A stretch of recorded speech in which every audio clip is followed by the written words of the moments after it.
Well, I hope this finds you all well. Take good care of yourselves.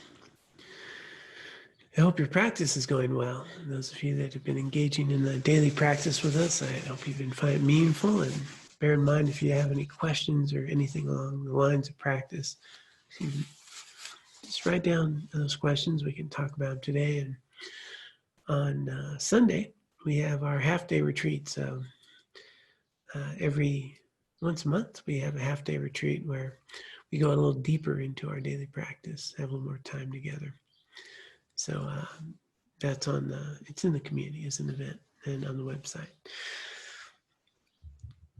So let's go ahead and get right to the book here. I can pull it up on the screen. Got it ready here. The practice that we've been engaging in so far, first we went through the first two noble truths and really understood this idea of suffering and attachment. Then the third one we got into, and we noticed the source of the suffering. Now we're really on the fourth, which is the Eightfold Noble Path. And within it is the three higher trainings. And we've been working on the training of ethics, or as morality, as the way His Holiness puts it. And so we've been cultivating that, this awareness and engagement in the virtuous activities, avoiding the non-virtuous. We stepped it up last week to the cultivation of contentment and seeing how that can offset a lot of the attachment that creates suffering. So now we're going to go into another level of ethics, morality. Extending help. So this is really all about bodhicitta, this great compassion, extending help. His Holiness chose these words to really make it accessible to a Western audience. So if you're new, what we've been doing is reading the text together. The text is How to Practice by His Holiness 14th Dalai Lama, and then talking about it a bit. And then we've been engaging in the practices throughout the week. Looks like I already have something popping up here. Hang on a sec. Chat message. Okay, yeah, thank you. Okay, so with the practice of doing no harm as your foundation, now you can cultivate concern for others. First, through the morality of individual liberation, we learn to control anger and the like. And now we can begin learning how to comfort and serve others.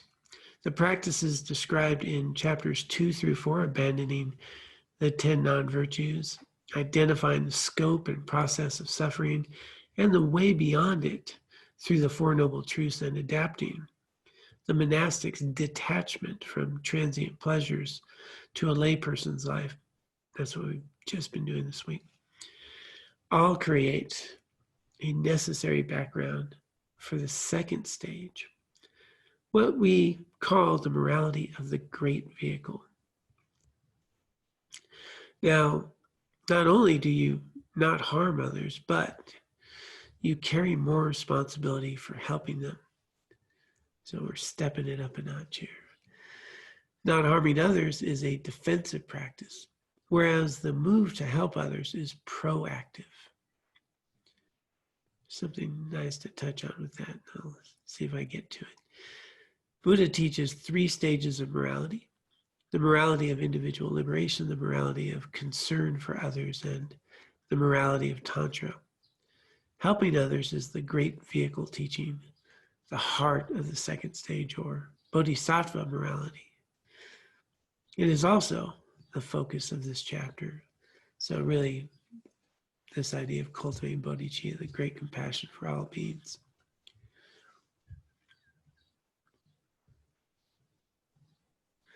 How can, let me get this a little better. How can you cultivate this other concern attitude?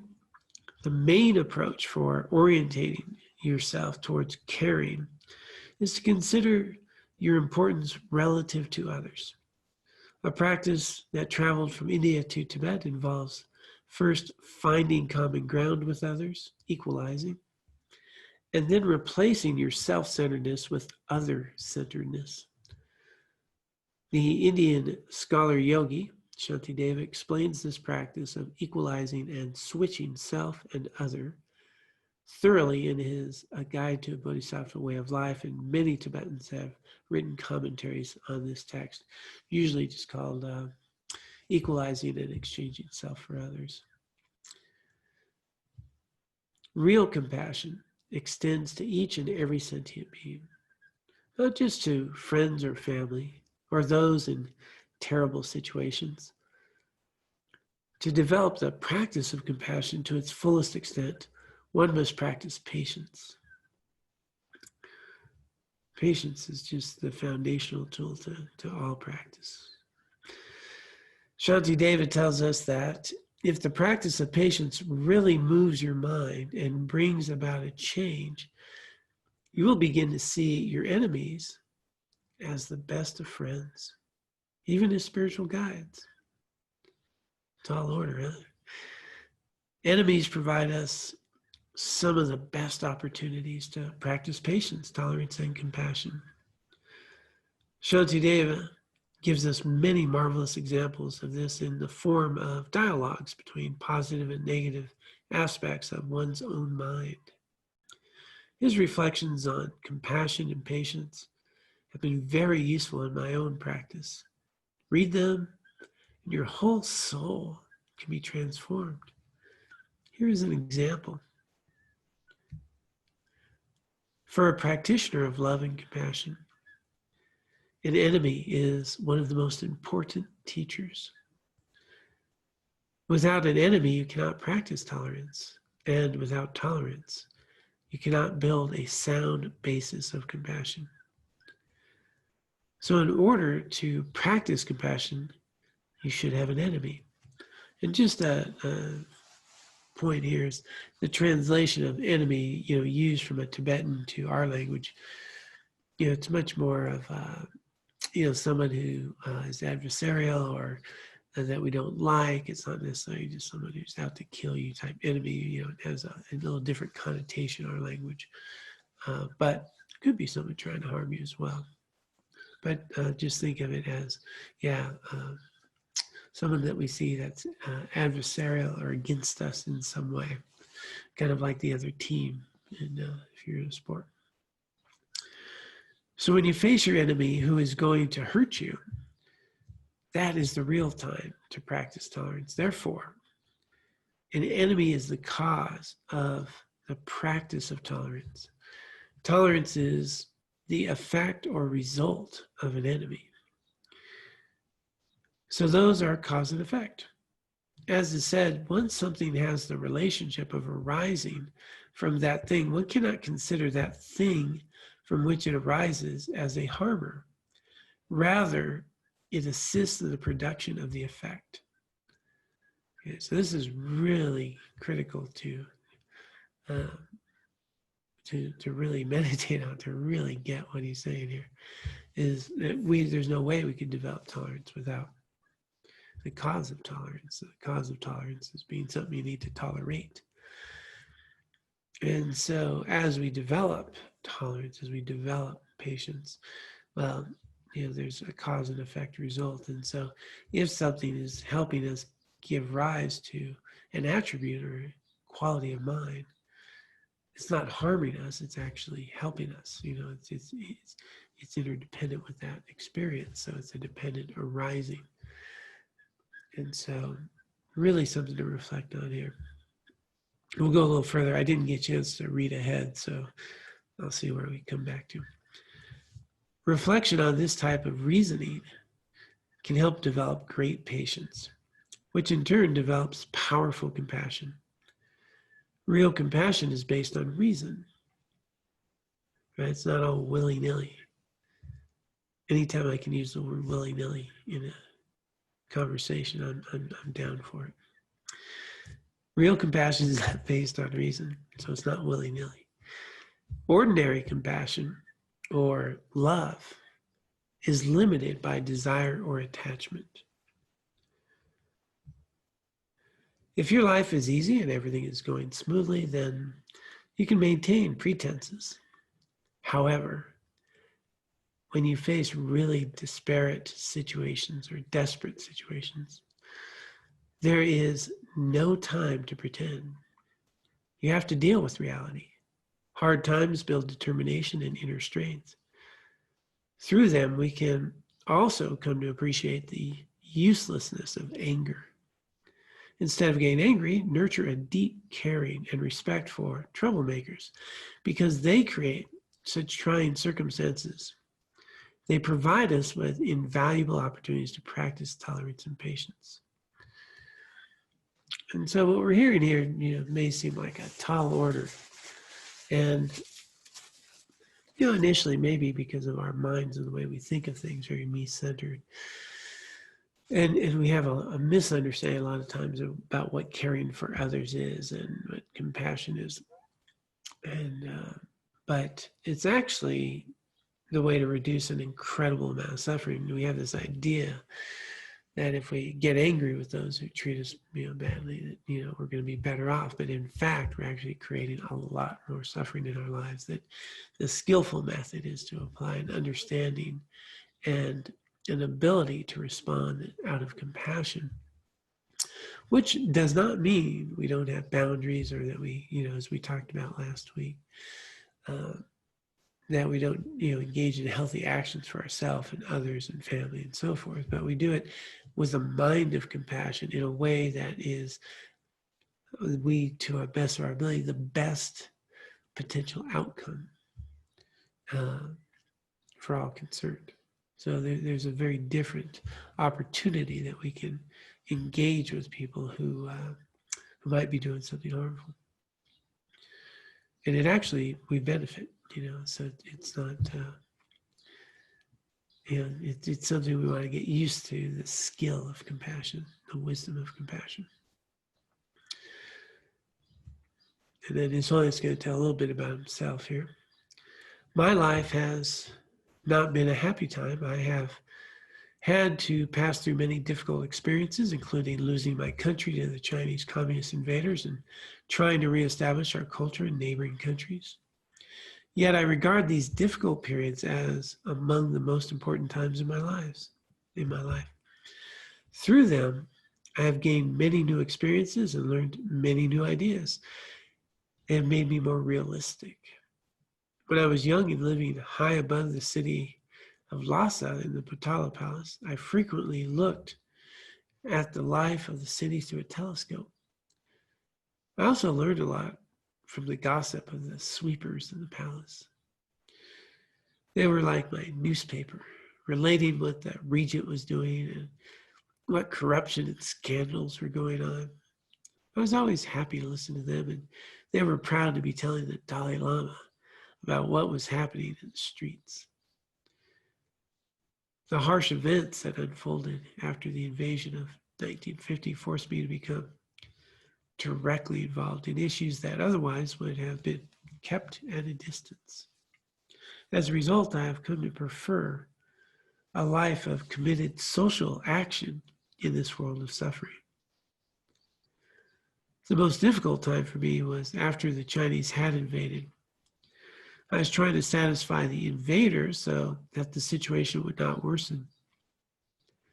When a small delegation of Tibetan officials signed a 17-point agreement with the Chinese without the consent of either myself or the government, we were left with no alternative but to attempt to work with the agreement.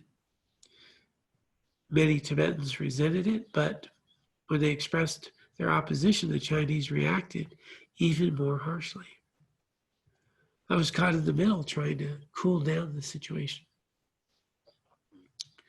The two acting prime ministers, on their own, complained about the conditions to the Chinese government, which asked me to dismiss them. This is the type of problem I had to face day by day as long as we were in Tibet. We could not concentrate on improving our own situation, but I did set up a reform committee to alleviate excessive charges of interest on debts and so forth. Excuse me, just a moment here.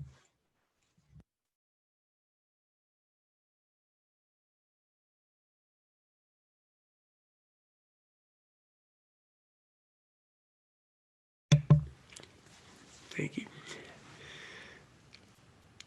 Against the Chinese wishes, I first visited India in 1956 to celebrate the 2500th year after Buddha's birth.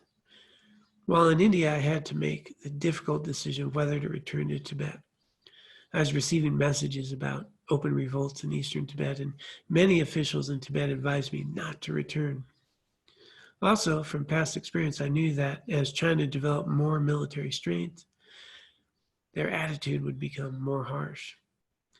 We could see that there was not much hope, but at that time, it was not clear that we would have a full guarantee of the effective support from the government of India or from another government.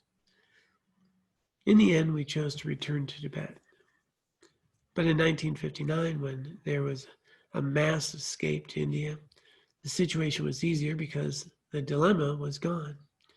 We could put all of our energy and time into building a healthy community with modern education for the youth and at the same time try to preserve our traditional ways of studying and practicing Buddhism. We were now working in an atmosphere of freedom without fear. My own practice has benefited from a life of great turbulence and trouble. You too can come to see the hardships you endure as deepening your practice. So there's a lot of humility here in what he is sharing. He's not talking about the torture and the mass killings and the brutality that he had to, see take place, and the incredible suffering. He's just sharing these little tidbits of some of the struggle. And even in India, he's made it a point to meet every Tibetan that makes it out of Tibet and to Dharamsala. And he hears all their stories and he listens to them and he meets them. So here's someone who knows an incredible amount about suffering, about hardship, and responsibility. And what he's sharing here is that these opportunities have really been able to help him cultivate this degree of wisdom and his capacity to engage proactively in this big world that we live in. And as we know now, his influence is just phenomenal. And so it's not just, this nice talk about, loving thy neighbor. It's much more of, this works. It works even at the deepest levels. And it's something that if we learn how to apply, can just radically transform our life, which is what he was saying. It moves your soul, which Buddhism don't really talk about soul, but your consciousness, your experience there. So I'm just going to pause there, see if anyone had any questions or comments to this point. And so let's check in over here.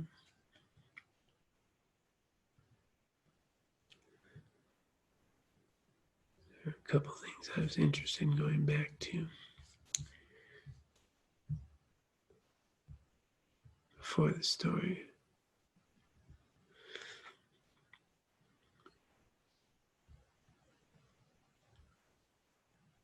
Okay.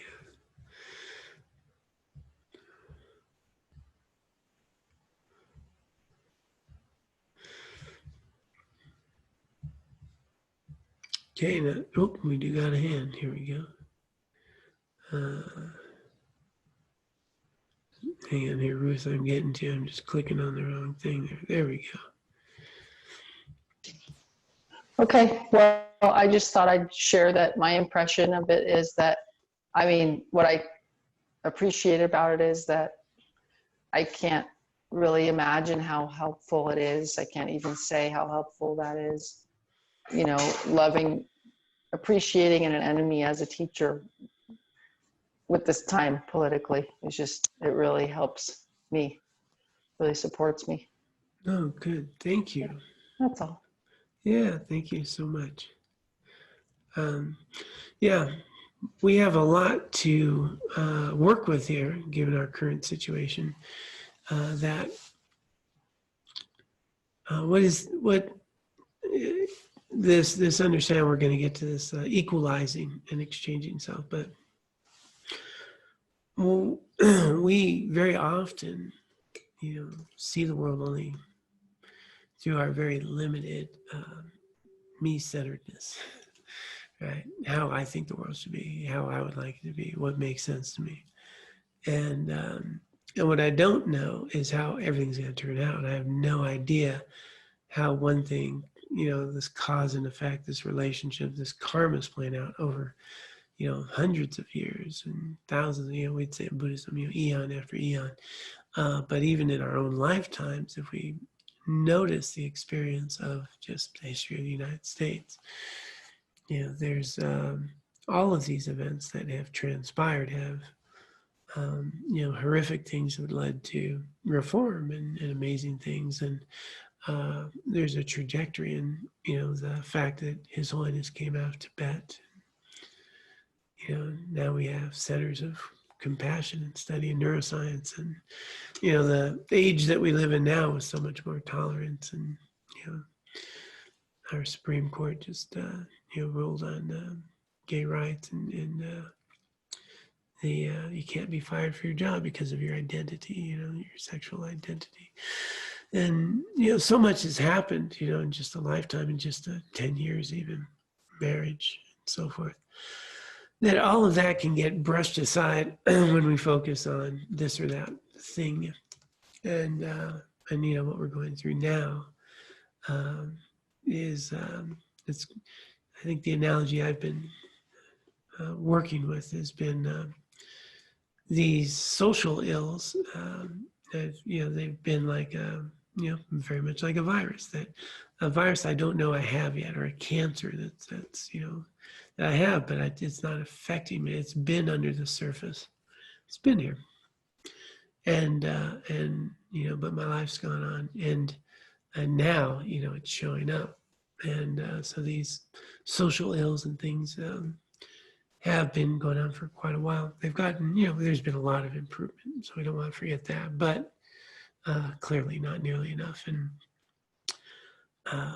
and so they've risen to the top, and it's that point that we go to the doctor. It's at that point that we seek treatment. It's at that point that we make changes in our lives. And so, as a collective community in the world and in our country, we're at a point where we get to, really start seeking treatment. And it's very clear and obvious. And the treatment can't be more hatred. I mean, that's, more divisiveness. That's not the treatment. That's the disease.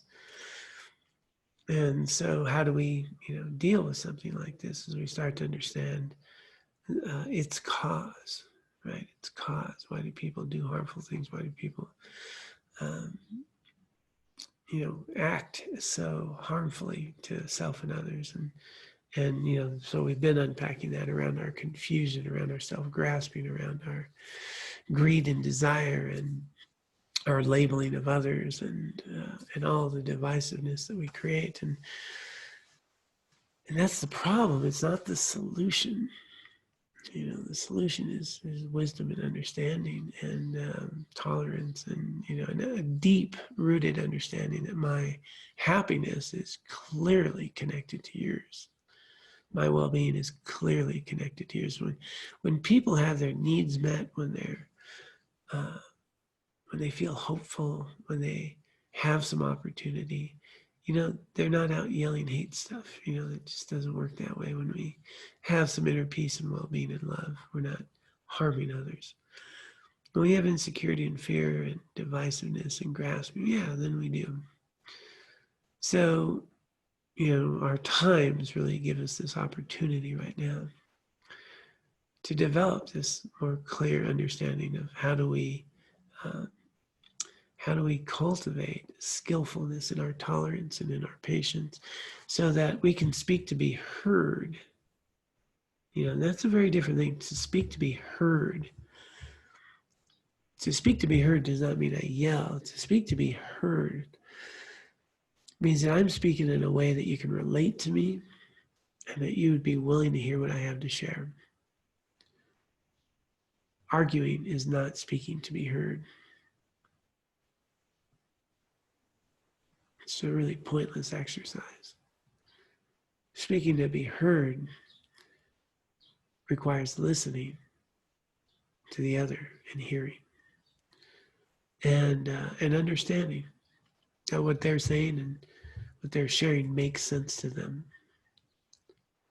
It's valid to them based on all their experiences, based on whether they're loved or not loved, and the hardships, and just the culture they're raised in, the news they get, you know, which is maybe very different news than I get. And they want happiness just like me, just like me. They want happiness. They want to avoid suffering. They want their kids to be healthy and safe. They want resources and education. And, you know, they want the planet to be around also, you know. But based on their information, based on, you know, how they were raised and their experience, they have a different perception of how all that happens. And to understand that, so then I can engage with others in a way that maybe we can hear each other, as opposed to, you know, arguing, because nobody's listening at that point. I'm just waiting to make our next point. And these people and you know, our circumstances and after people are very good at allowing us to see our own grasping, to see our own judgment, to see our own biases, to see our own, you know, afflictive mental states, our own grasping. You know, other than that, you know, as he said, it's pretty easy to just be, you know, all good. I know my life's good until I have a problem. And then you're creating a problem in my life that I had planned and not understanding that there is no my life, you know, that doesn't even make sense, you know, my life. Where does my life begin and yours end? You know, it just, you know, where'd the little water thing come from that I get to drink, the clothing I get to wear, the food I get to eat, the technology we're using right now, the, you know, the home we live, etc. It's just the idea that, you know, me and mine and them and theirs is, you know, it's just born of confusion. Born of confusion. That everything that we have in our lives because of others. And including the opportunity to develop my character, my discipline, my strength, my understanding, my compassion. And this is not just, you know, nice words. You know, many of you, I've told many stories when you go to talk to an elder Lama, you know, complain about another monk, you know, they just can laugh, you know, and so you're angry at the cause for your enlightenment, you know, and that's what Holiness is pointing out. You can't be angry at the cause of your tolerance and your compassion and your cultivation of a path of awakening. That it's pretty ridiculous to be angry at the cause and the conditions that have given rise for your growth.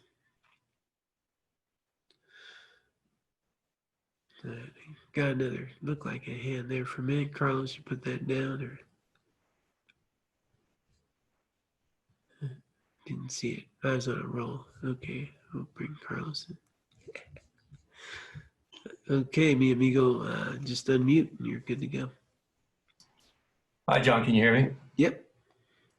So we just been in contract negotiations for the past 5 months, and I've been noticing just the speech that has been used during the last 4 months of negotiating. I think when we have a contract, there's always a tentative sense of accord, very fragile at times. But I've noticed when there's the end of a contract, the speech becomes very adversarial, and and delineates like two sides, us against them. They are the enemy. Management is the enemy, and look what they're trying to do. And it's like week after week of emails of trying to almost condition, you know, ourselves to poise a front that it's us against them. And you know, in the past several months, I've just been noticing how ineffective that strategy is. But it's so conditioned, and it's year after year. I've worked for the company 25 years. I've been through several contract negotiations, and the strategy never changes. And then eventually a contract is signed, and it goes back to kind of a tentative accord. But it's really kind of very easily to fall into, you know, this way of thinking of just considering somebody that's not cooperating or is not respecting you to take a position of an adversary. So just been noticing that. But we again signed the contract, and now there's a tentative accord until the next round 2 years from now. So it's just Yeah. an issue. Yeah, they revert to that. Doesn't seem very productive, huh? You know, we see it in politics very much as well. As you know, one side will just exaggerate it. You know, whatever side they're talking about, and they'll just exaggerate, and you know, literally to name calling, and how these other people are just trying to undermine your whole life. And yeah, I'm curious how beneficial that is. It didn't, you know, there used to be, and there still is, a language of diplomacy more in the diplomatic circles where they're very cautious about the words they use, and they're very, you know, if there's some criticism, it's really worded in a way that allows a bridge to be built. And, you know, but a lot of that's gotten lost in our sort of modern politics now that, you know, everything's very polarized, and it doesn't help by calling each other names and exaggerating. So from our side, though, is we have this opportunity. Did you have something else to say there? I don't know if you're going to pop back up. Let me put you back in there, Carlos. No thanks. Oh, okay. I'm just playing with his hand here. I'm gonna. Okay. All right. Yeah, I think you're just trying to give me a high five or something. Yeah. So, and you know, the thing here though is, are we focused? And here's where compassion is really going to have an impact. When I am dealing with, you know, like an injustice or things that we want to stand up for, and things that we want to, that we really feel strongly would be helpful, is, are we focused on an outcome? Or are we focused on creating harm? And those are two very different things.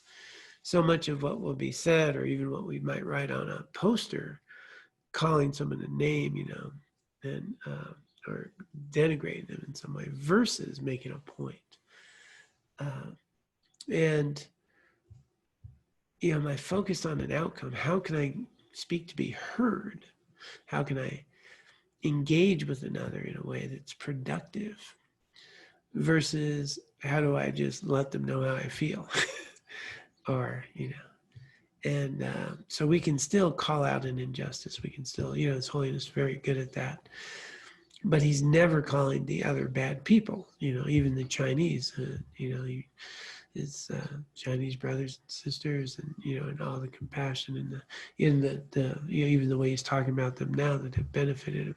And of course, he also notes it's not all the Chinese. It's China's most populated country in the world, and you know, it's a handful of people in the government, and he focuses. Those are some people that are, you know, causing some strife. And so, you know, just the skillfulness around understanding, you know, do I really want to improve the situation, or do I just want to harm somebody? Do I really want to improve and cultivate some potential of a path for improvement for all? Or do I just, you know, want to share my anger and my frustration? And, you know, getting back to the politics where I started, was that historically in our country, and it's my background as a history teacher, so I apologize now, is that our country has this pendulum of upheaval, and in upheaval, up to this point anyway, um, things respond with the pendulum coming back, and more social justice has happened. The New Deal has happened. More, economic potentials have happened. More openings have happened, and it's been this slow, steady improvement where we are today. Still a long way to go, but the Great Recession, and then the new, these programs to help, and these safety nets that were created, and so we tend to have this pendulum. And then when things get good, which is what His Holiness was talking about, when things get good, we're not working on ourselves. And as a matter of fact, our culture kind of relaxes, and then people take things for granted. People get caught up in greediness, and then people want to make money, and we don't want to do a lot of regulation and things. And then we hit, a recession, or we have some problem, and then, oh yeah, right, that's not working. And then we improve. And then so we have this constant pendulum. And so we had this great, prosperity, and now here we are, in great despair. I mean, the pandemic, the recession, the injustice that's come to light, the social upheaval. And so now, granted, based on history, the potential for improvement is vast. It's vast. That as we work through it, the other side of this, if we are skillful, is an incredible opportunity for people to improve the whole quality of life, and our environment, and our social justice system, and our economy, and the way we relate to each other. So there's this incredible opportunity that would not have come, and did not come, when things were good. So it's a very similar thing playing out on a micro level or as a macro level. And I'm only going to go to the doctor when I'm in pain, and I might go. I'm actually, I got a message I should go for my annual physical. So that's the thing, right? When it's not hurting, got to go get a checkup. But generally, we as humans don't do that very much. When things are good, we're planning our next vacation. We're not looking at our mind or our attachment, and so forth. And so, here we have this incredible opportunity, and so there's a lot of really great potential here, and things have come to light. They've been there. It's not something new. Things have just been exposed, and they've bubbled up, and now we get to treat it. So we have a lot of opportunity here.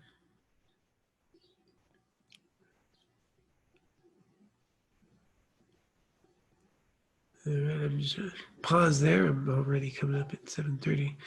We hadn't got to the actual practice of equalizing, but this is, let me just see what he goes into here.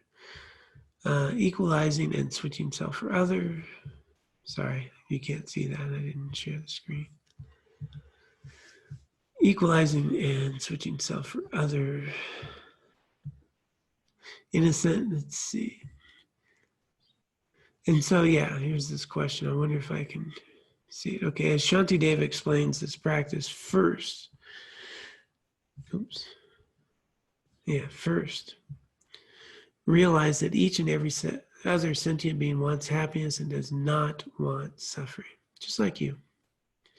In this fundamental way, you and they are equal. Then, when you consider that you are only a single person measured against an infinite number of other sentient beings, you'll realize that it would be completely ridiculous either to neglect the welfare of others or to use them for the sake of your own pleasure. It would be far more reasonable to dedicate yourself to their service.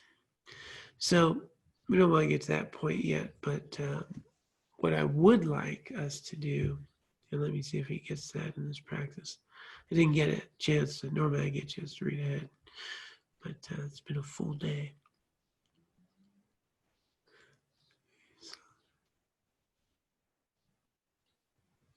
Yeah, no, we're not ready for that yet. Okay, so my invitation is I will post this verse of just like me.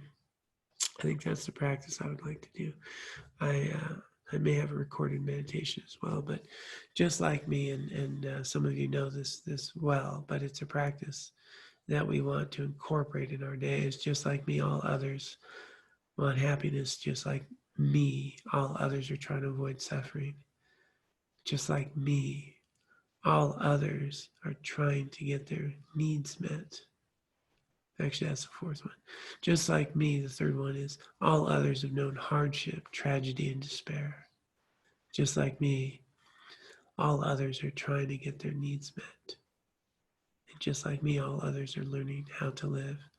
And so this is the contemplation that I'm inviting for our practice this week so that we can start this process of equalizing ourselves with others. Just like me, all others want happiness. Just like me, all others want to avoid suffering. Just like me, all others have known hardship, tragedy, and despair. Just like me, all others are trying to get their needs met. Just like me, all others are learning how to live.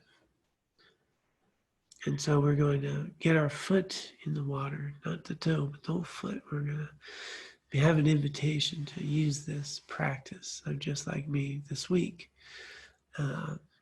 And be an invitation. And as we see others, as we're triggered by others, you'll see how they're really just like us. They're just trying to get their needs met. They're trying to avoid suffering. They're trying to. Now, haven't we done many things that have been harmful, trying to be happy? Yeah, of course. Have we done some harmful things trying to avoid suffering? Yes. Have we known hardship, tragedy, and despair? Yes. Yeah. Are we fundamentally trying to get our needs met? Yes. So is everybody. And, aren't we learning how to live? And don't others have that opportunity? So this becomes a practice. Now, it doesn't mean that we, give into our, obviously we have morals and values and, we can be a voice in the world. But let's have a voice with the motivation being heard and not a voice, that just wants to vent or damage or ill will or argue. You see how we can be skillful and sometimes not have the conversation, right? Often that's a skillful thing, but other times we need to have the conversation because things need to be held to the light. And a lot of times injustice for sure needs to be held to the light. And but can we bring it to the light in a skillful way? I've had many opportunities to speak with people of very different political backgrounds than me. And I'll tell you, I've had incredible opportunity to have really fulfilling conversations. And it's based on hearing and listening and sharing. Because when I get, more of those values, then just start to understand that, they have a different view how you get there. And then they can hear me if I hear them. And had some pretty productive outcomes. And not all the time, though. Not all the time. But I never had a really good outcome with the whole arguing thing. All right, well, let's go ahead and dedicate and cultivate this compassion for all sentient beings. Let us take a moment to dedicate the merit and wisdom that we have accumulated here today and throughout our lifetimes. May we dedicate this for the benefit of all sentient beings. May all sentient beings be free of suffering, find their liberation. May we be able to also dedicate this merit and wisdom to help us cultivate bodhicitta, this great compassion, the source for our own awakening, so we may be free of suffering. Let us also dedicate the merit and wisdom accumulated here today and throughout our lifetimes for the long life of all spiritual teachers of all spiritual traditions who are authentically teaching a path of no more suffering, and a special dedication for long life of His Holiness, the 14th Dalai Lama. May he live long, May his teachings flourish. And may his 85th birthday be filled with much joy. The